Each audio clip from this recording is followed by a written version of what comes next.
अब इन गुरुदेव देखत है एक वायरल मैटर चलत बा। सास जवन हो अपने दमादे के लेके फरार हो गई। हाँ आ एक समधिन के लेके फरार हो गई। जमाना में का होत बा।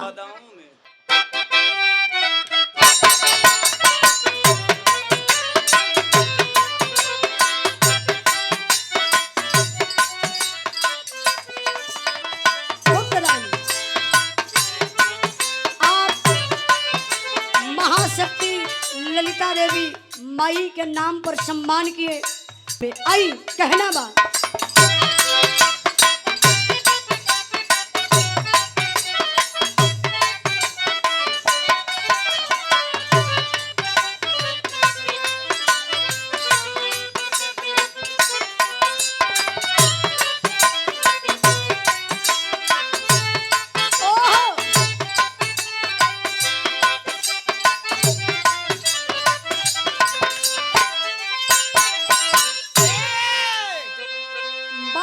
बार हमारे मास्टर साहब, हमारे मास्टर बड़ा दीवाना आदमी हुआ।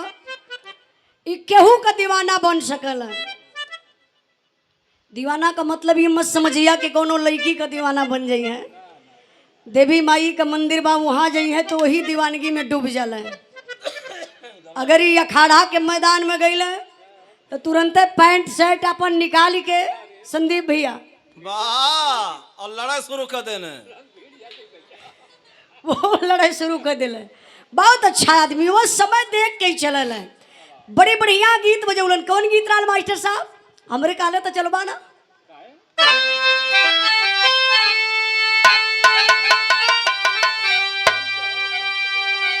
ओहो गीत बड़ी प्यारी बा।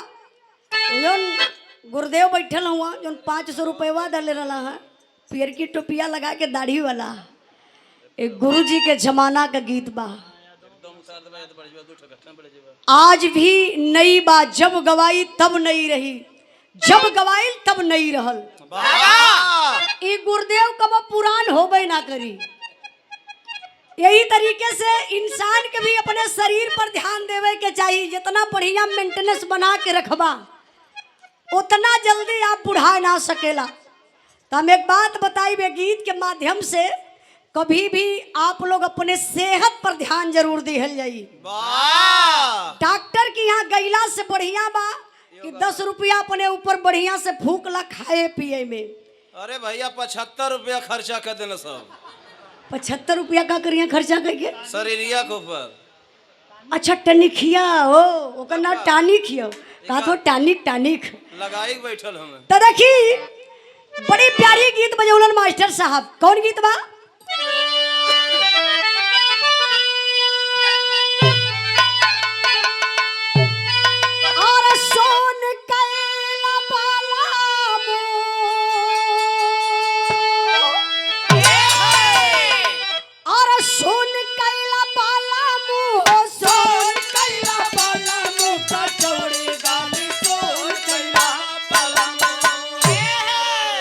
मिर्जापुर के कैला गोलाकार हो कचौड़ी गाली सोन कैला पलंग।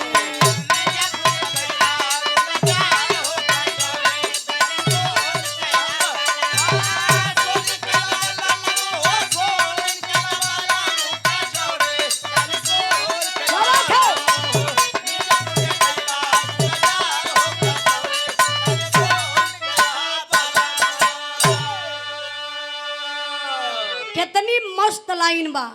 सून कैला बलमू कचौड़ी गली सून कैला। आज का गाना गुरुदेव ऐसन बा घर में आप बजाई न पैबा। आप बगल में अगर माई बहन बैठल ही अब बजू गल अचानक तो अपन मनवे शरमाई जाई। गाना ऐसन बा जा तारा परदेश बलमुआ घर में हमके छोड़ के। तनी जाए से पहले खाला मुर्गा से रोटी बोर के।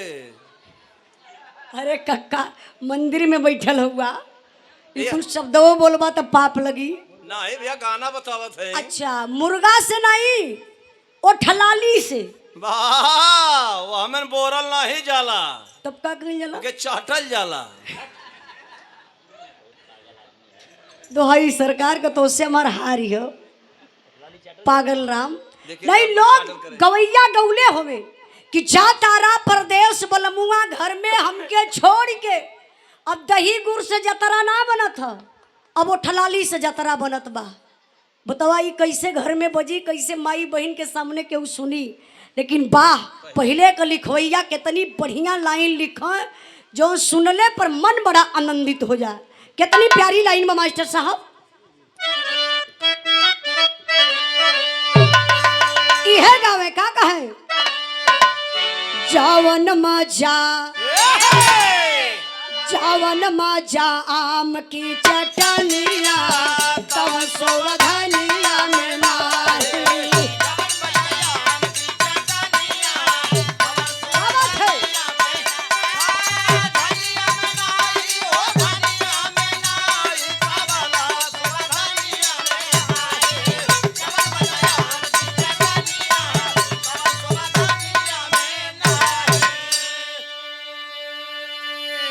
पहले का लाइन बा कहा, जवन मजा आम की चटनिया तवन सोवा धनिया में नहीं। एक लाइन दादा लोग और गावे, जौने गीत से जौने लाइन से हमरे नौजवान भाई लोगन के शिक्षा प्रति बात मिली। वो लाइन कौन बा मास्टर साहब? यह कहा का, जवन मजा कहा, जवन मजा वो मजा कहाँ मिली? कहाँ मिली? ये गीत स्पष्ट बतावत बा कहा, जवन मजा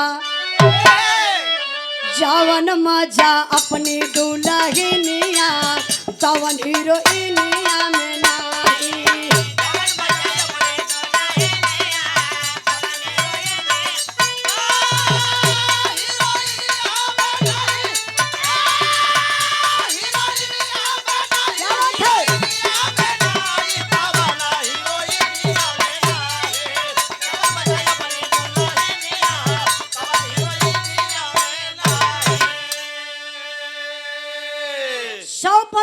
लाइन बढ़िया बा कि जवन मजा अपनी दुल्हनिया तवन हीरोइनिया में नहीं। अपन न कानी न दूसरे का रानी। अगर बुढ़ैया में एक लोटा पानी दे तो अपने वाली दे। जवन भाग जाते ओकरे के बारे में का होई। अब ओपा हमान का बताइए, आप लोग खुद समझदार बने।